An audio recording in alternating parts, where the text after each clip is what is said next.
On this walk, we discover the story of the Grimshaw family, a Spanish aristocrat, a sea captain, and the sad demise of Errwood Hall.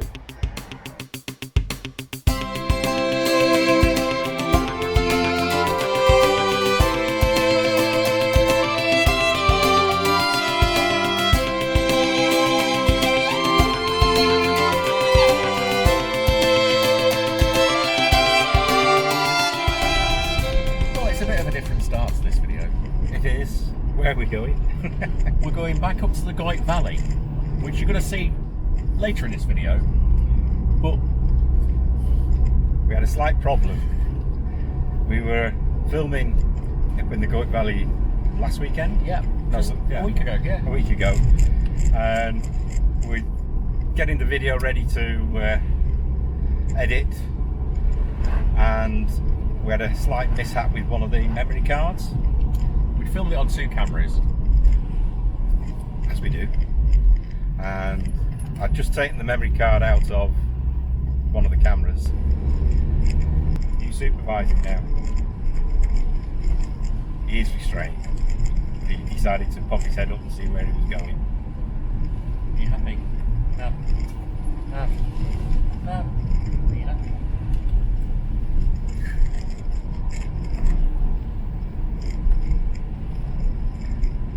So in these continuity errors that you're going to see, we've only got 2 dogs with us today, because we're in the car and not the Land Rover or the Campervan. There's not room for 4 dogs. So you're on it, aren't you now? No. One of the other major continuity error is the weather.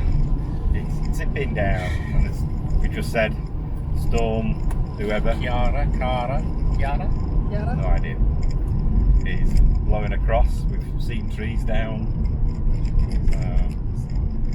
Stop. You can look at me, you don't have to stare at the camera, you know.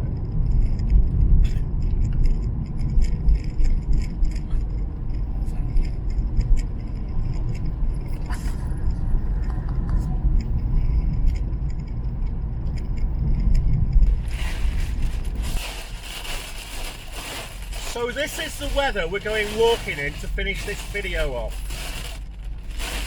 I think we've just caught the storm up. Yeah.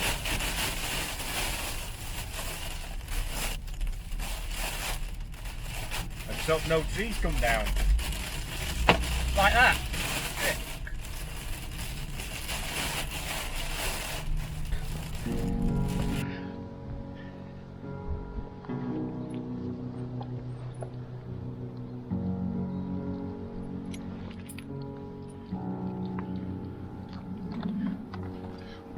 Well, the forecast is for rain. It's not raining at the moment. And as you might see, we've only got 3 dogs with us. Rum stayed behind in the van. He's not very well today, so best let him have a rest on his own. He didn't really seem that interested, did he, in coming for a walk with us, so leave him in the warmth.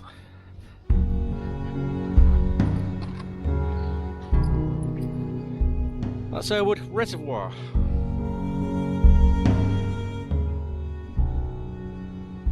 Glad we didn't park up there last night. Looks like a load of people parked up.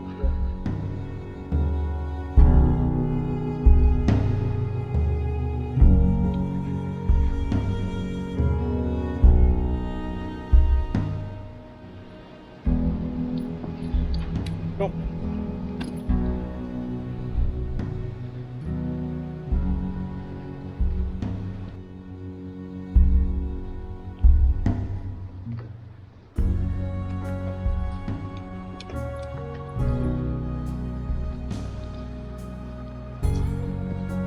So Errwood Hall is a much loved family home, always full of fun. People visiting from all over the country, friends and relatives. It was such a big place that it had a staff of 20 people running it, and they were very much part of the family. They were well looked after, and the Grimshaws respected them. and always made sure they're all right. Up to the point where some of the staff, when they died, were buried in the family graveyard, which we'll see later on.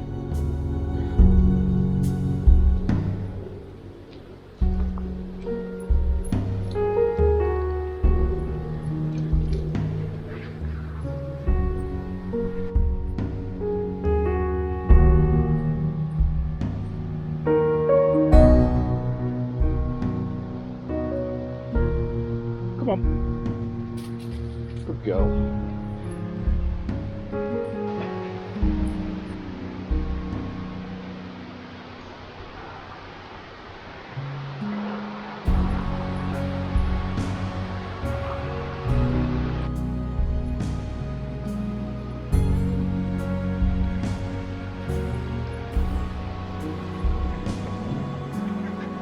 So we're back again. But look at the water coming down here, like compared to last week.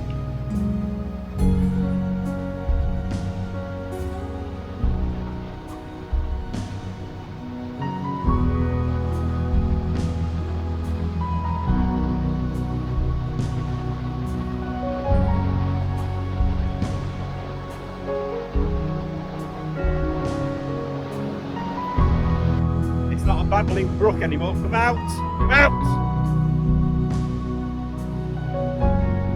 Now, trickle last week, wasn't it?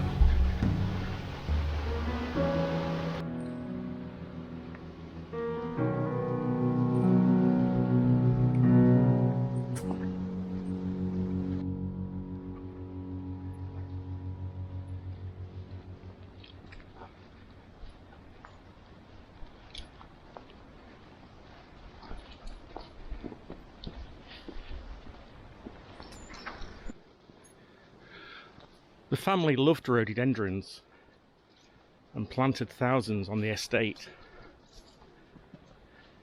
Now manage more because they start to take over.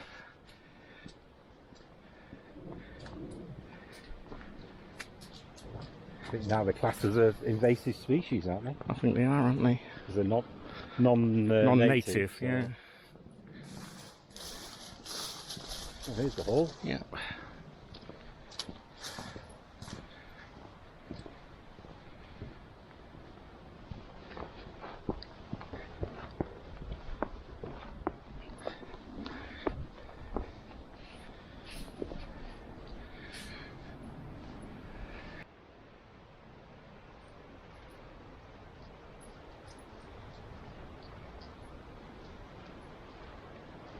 Some lovely windows and architecture to this hall. It's such a shame that it was demolished. In the 1830s, a wealthy businessman by the name of Samuel Grimshaw, who hailed from Manchester, came to this area, liked it so much that he had a house built here. But it was no ordinary house. It was a hall. It was massive. So big that they had a staff of 20 helping to run it. And for the next 96 years, he and his family, his daughters and descendants, lived here happily. But then, when the last daughter died, the house was taken over by the Youth Hostel Association, who had it for the next 4 years. But then, sadly, they had to leave too, and the hall was torn down. Such a shame.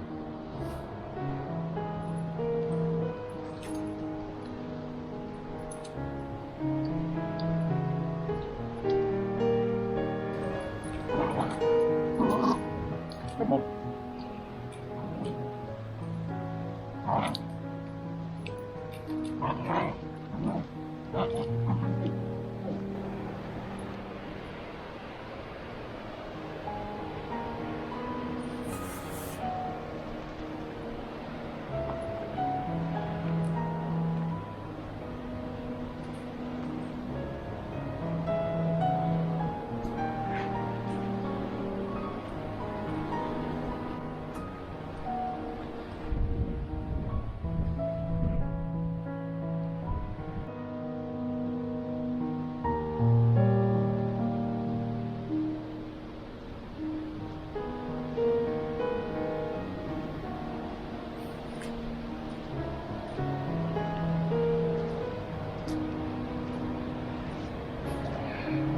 This was the main entrance to the house.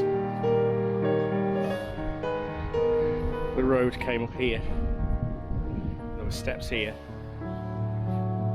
Now the steps into the building.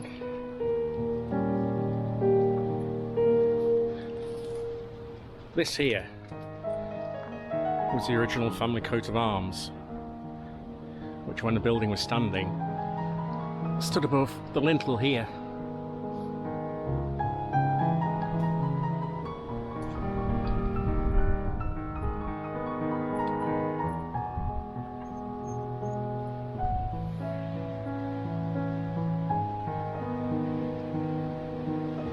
Up until the 1970s, there was a mound of earth that stood in front of the house here, and on it grew a monkey puzzle tree. Rumour has it that under that mound the family had buried some of their family heirlooms, jewellery, other bits and pieces. Now it's just a rumour, so no one knows whether it's true or not. As I say, in the 1970s the mound and the tree disappeared. So, did someone dig it up? Was there something under it? We'll probably never know.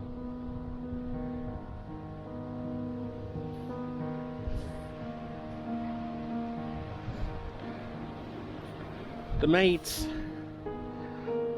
butlers, kitchen staff weren't just employed from around the local area. The family had a habit of bringing people from all over Europe to work for them. And they looked after their staff really well. The staff thought a lot of them, and they thought a lot of their staff. And some of the staff were buried in the family graveyard, just up on the hill. You'll see a little bit later on in the video. Including the captain of the Mariquita, the family's ocean-going yacht. The yacht actually brought a lot of the stuff over from Europe. And as we said before, the rhododendron seeds as well were used as ballast in the boat. They brought it all over.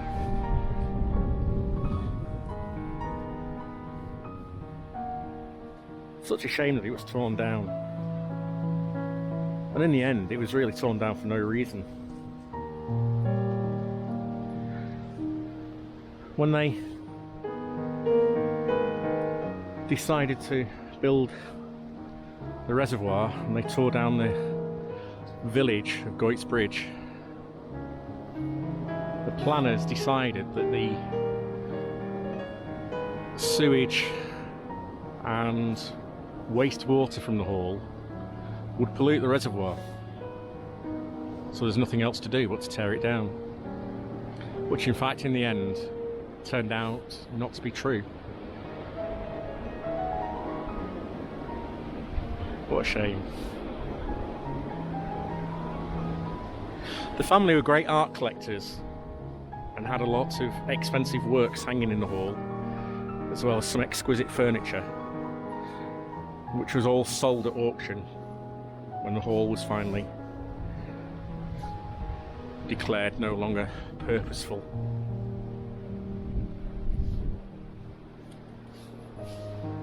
Over here we've got the kitchen bit, or what would have been the kitchen,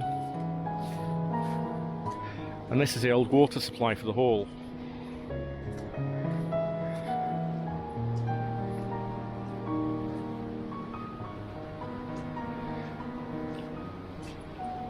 So this was the old water supply.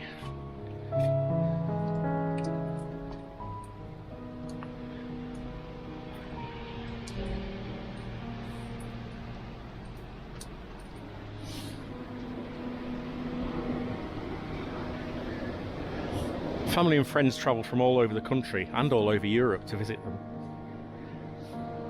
And the place was known for its lavish parties.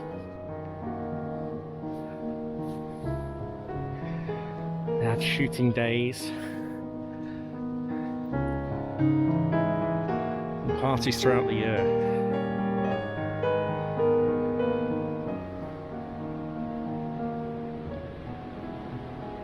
There were formal gardens. There was even a tennis court.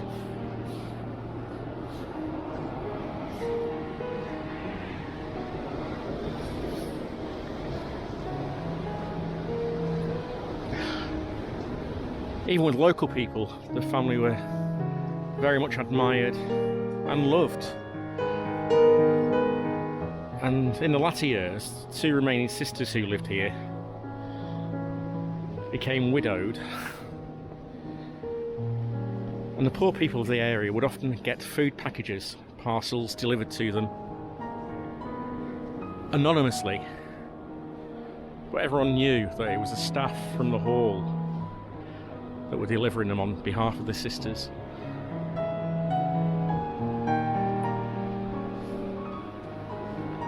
So next we're going to visit the family graveyard and have a look at the graves, and also show you some of the old ruins of buildings that are left over that were the farm buildings, some of the workers' cottages. And the remains of the farm that we're going to show you is where the captain of the Mariquita lived out the last years of his life before he too was buried in the family graveyard.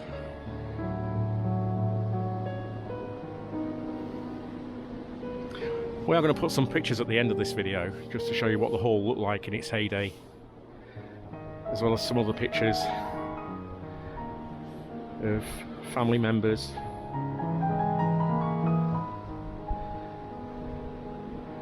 It's a shame we can't get the drone up, but it's just too windy, because it would have been amazing to get a bird's eye view of these ruins.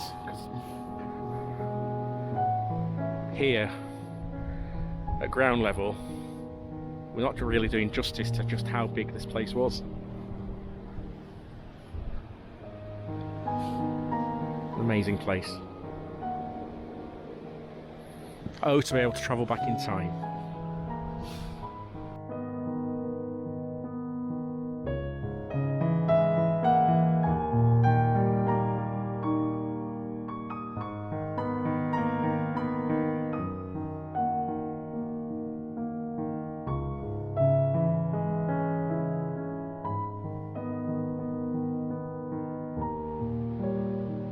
The old gateway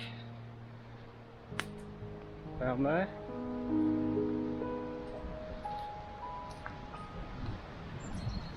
Somewhere around here, I've been reading, there was actually a gatekeeper's cottage as well, just somewhere nearby these entrance gates. The gate pillars.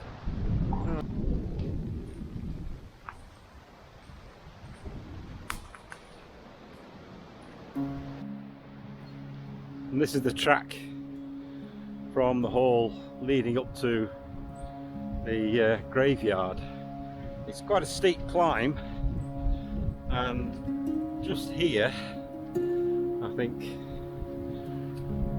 is where they used to put the coffins down and have a bit of a rest.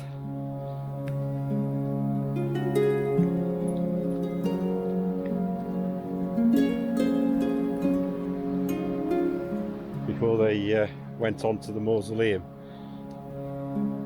ready for the burial. It's quite a climb, isn't it, without carrying anything? It is. It's misleading, and you're just walking along.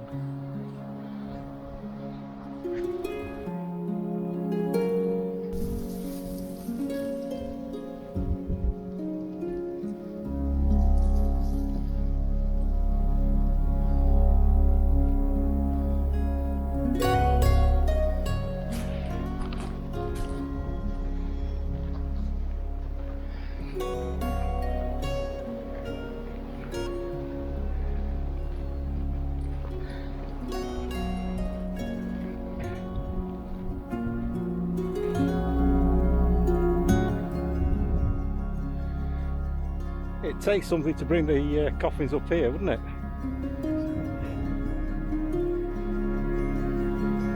Quite a steep climb, isn't it? It is.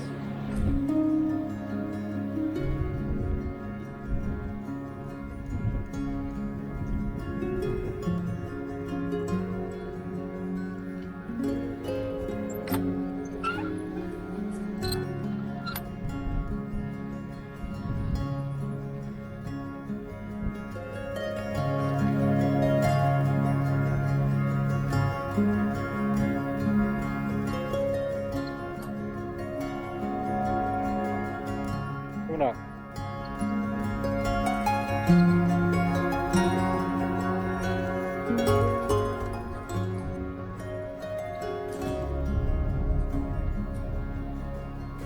A nice peaceful resting place.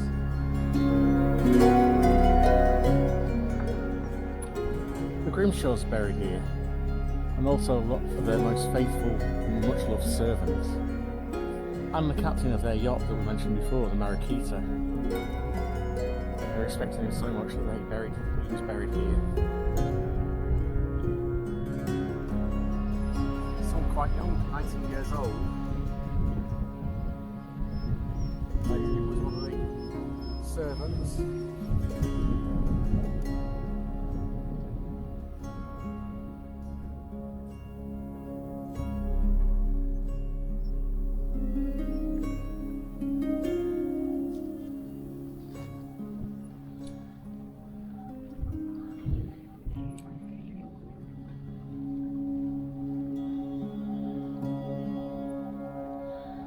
And quite a nice, pleasant place to just come and contemplate.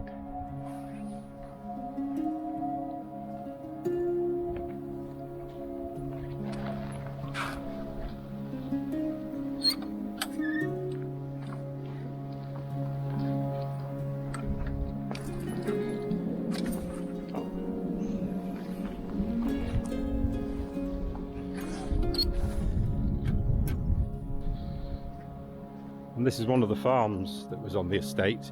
This is Castedge.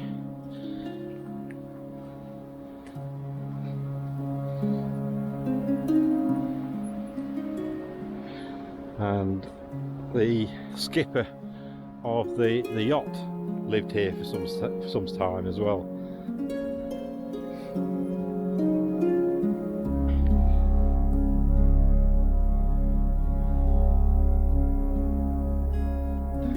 Fortunately, it's all ruins now. You can't really see very much of it.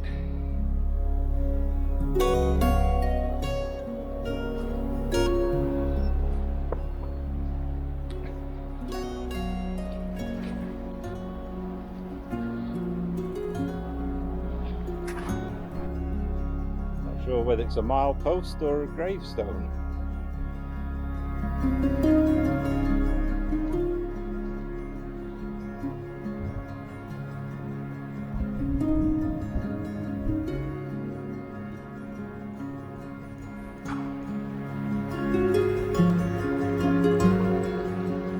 Farm well,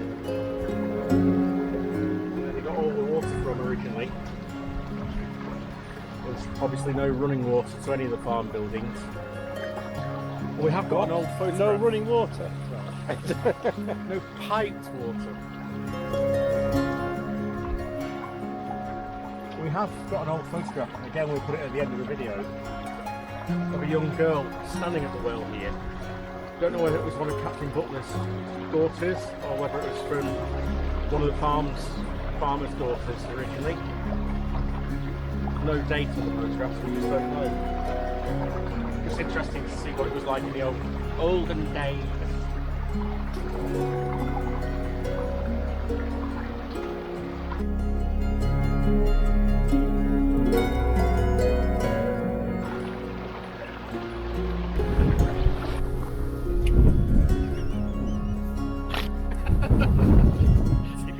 She flew her backwards then. So this estate is stretched for over 2,000 acres from it here up over the moors to the Cat and Fiddle Inn, which is right on the top of the area. It had farms, a coal mine, and this is Castedge being one of the farms. Had a school where the governors to the children of the hall, to the Grimshaw family, began teaching there as well. So it was a thriving community, and one I'm sure would have continued had it not been for the building of the dam, of the reservoir, and the destruction of the hall.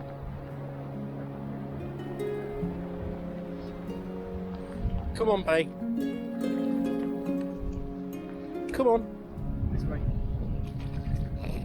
Come on, this way. Good girl.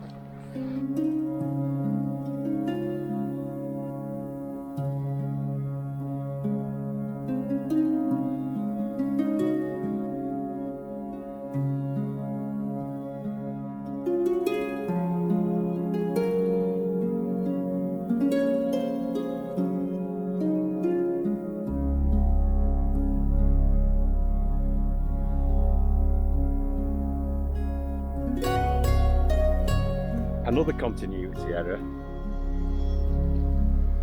Daryl's been splattered with mud from the dogs as they ran past. Never work with animals or children. Doesn't work. Just down the valley from Castedge is, or was, Castedge mine, and I don't think we can see any remains of that. I think it's all completely gone. But down this valley was Castedge coal mine.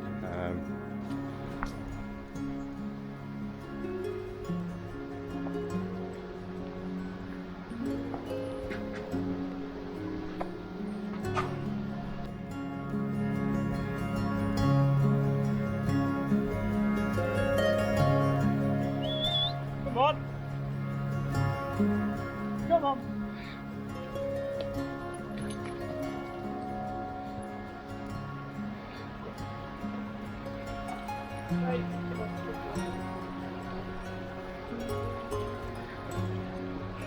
Talk about going the daft way.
So we've come quite a way, and I've not complained or moaned. Oh, not much. Only when we took one wrong turn, but we're on the right track now, not far away from what we want to tell you about.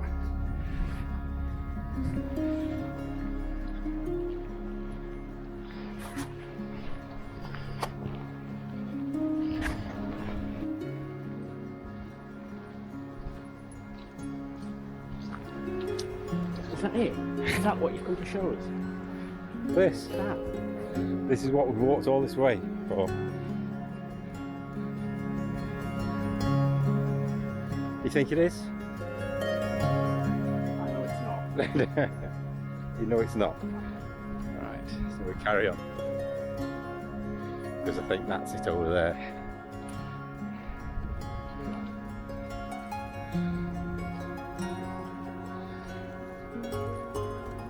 Bit of renovation, do you think we could do it up? Is it a doer-upper? Or has it gone a bit too far for us? That might be a step too far. Well, we come over from the old hall to this building.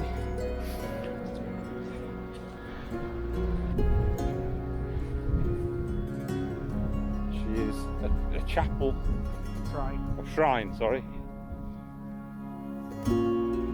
dedicated to Dolores, was it? Or St Joseph, isn't it? So. It's called St Joseph's Shrine. St Joseph's Shrine.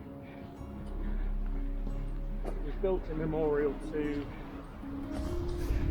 a Spanish lady whose name we'll tell you in a minute.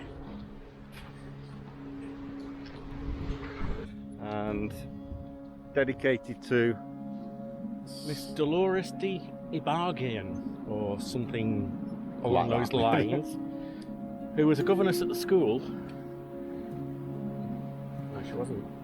No, she was a governess to the children. Governess to the Grimshaw children, and also a teacher at the school. teacher at the school, the estate school. And it's dedicated to St Joseph, and all who ask of St Joseph, what is the phrase? The phrase is,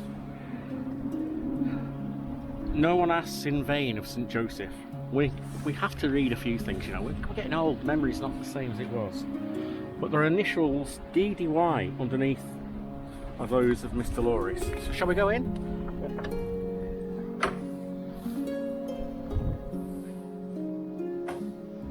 It's a bit dark in here, but that's showing up alright with the phone torches. And there's the inscription DY. With the Latin phrase above. No one asks of St Joseph in vain. This, very sadly, was vandalised a few years ago. The face of Jesus. And the estate workers, or Severn Trent Water, who own the reservoir, one of the guys used to come up every lunchtime who worked for them to try and repair it the best he could. But people leave little memorial things here, memories of their loved ones.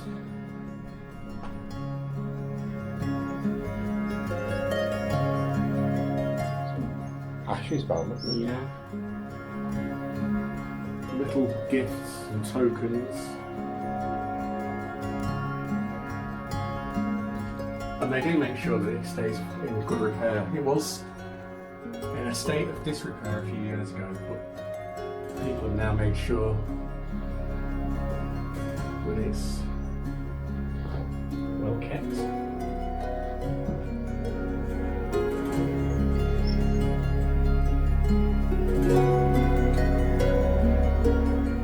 We couldn't come here and not show you this.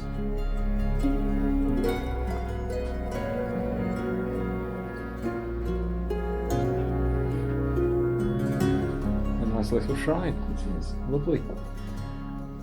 A shelter as well. Peaceful shelter.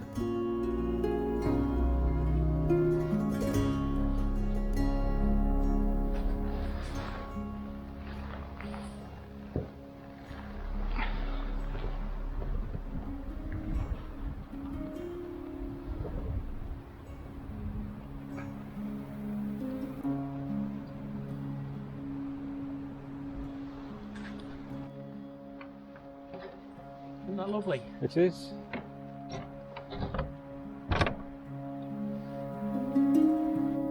So that was beautiful.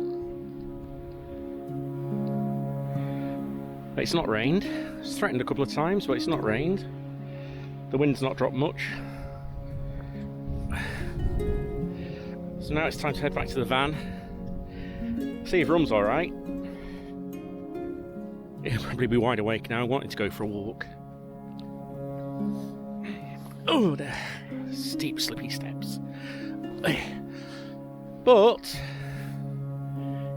as we always say, at the end of a walk, there's only one thing we need now. It's a coffee. In the middle of nowhere.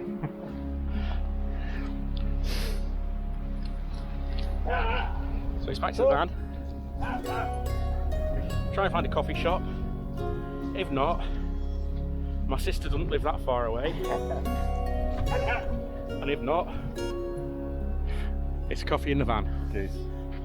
Come on, it's about 6 miles. And these two still aren't tired.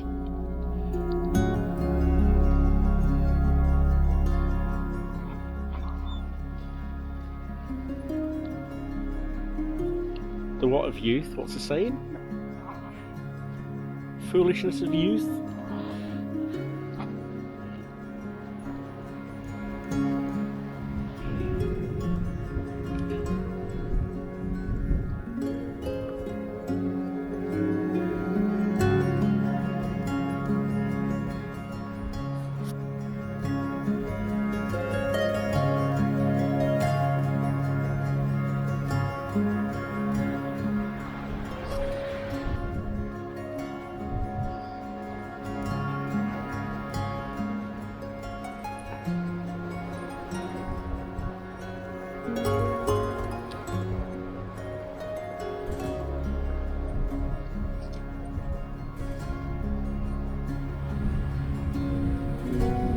It's getting windy up here.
The trees are talking to us.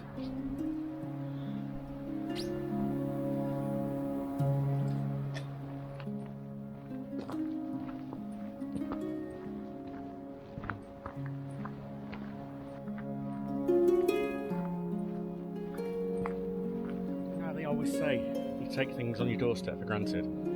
It was just so local when I lived up here. Yeah. Hardly ever came. Just forget to appreciate what's on your doorstep, don't you? Do. 20-minute drive from home. Once in a blue moon.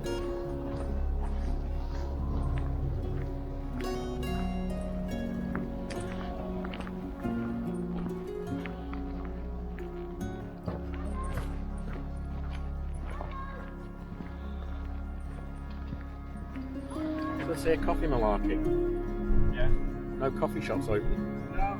It's grim up north, isn't it? There's only one thing for it then. Sister-in-law. We're going to have to go to my sister's. And we're going to meet her tomorrow for a coffee in a coffee shop. Let's see what it looks like. We're doing it now.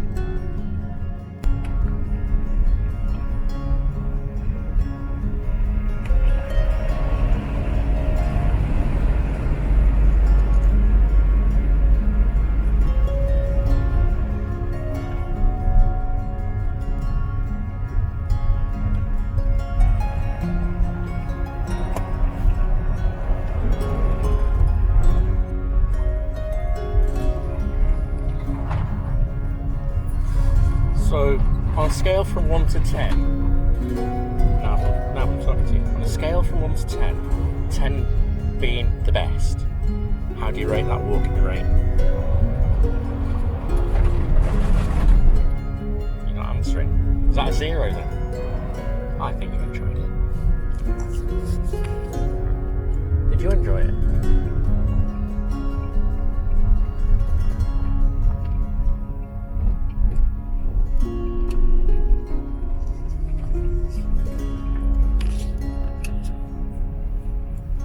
Of course, with this being done twice, I don't know whether we should say.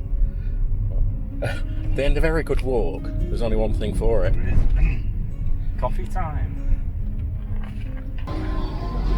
It's taken us a long time to get that coffee.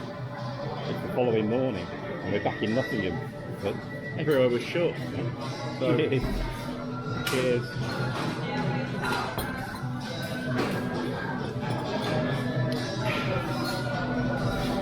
I don't know where we're up to with coffees on this video. It's just another video, another coffee.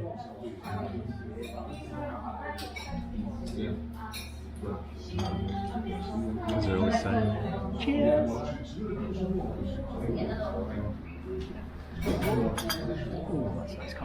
Know you've been a good friend, and that's in the thick and thin.